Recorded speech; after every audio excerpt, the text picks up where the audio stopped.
All right, all you cool cats and kittens, let's go ahead and build what I would call a baking soda snap. The reason why I call it a snap is it kind of reminds me of those little poppers that you get around the 4th of July. So real quick, I have some toilet paper. It's cheap from the school here, and it actually will do a good job. I'm going to cut out a rectangle, a squarish rectangle. And this is going to help slow down the reaction a little bit of the baking soda to give us a better sort of reading tomorrow. We need to use a half a teaspoon. So you got to be careful. First thing you got to do is read. What does yours say? Mine says a half a teaspoon here. I only need to put one of these down. Now, if mine said 1/4, I have to add 2 to it. So please be careful. So go ahead, get a heaping, use the top of the box to kind of level it off. Put it right there down in the middle. I'm going to put my baking soda to the side for a moment.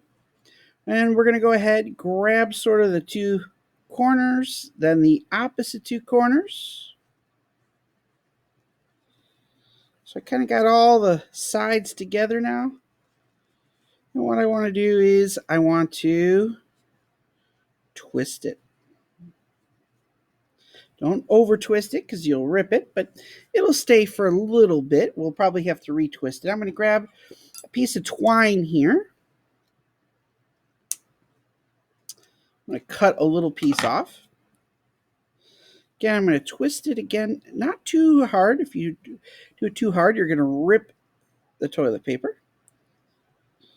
And what we're going to do here is we're just going to add my fingers can work here. We are going to add a simple knot. Okay. And then I'm just going to add one more simple knot.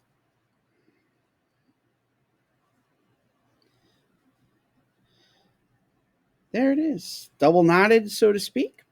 I can trim off a little bit of the string that I don't need.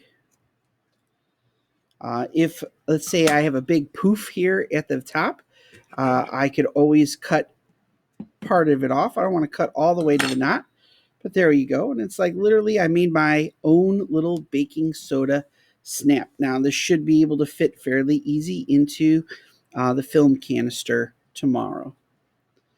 All righty, get her done.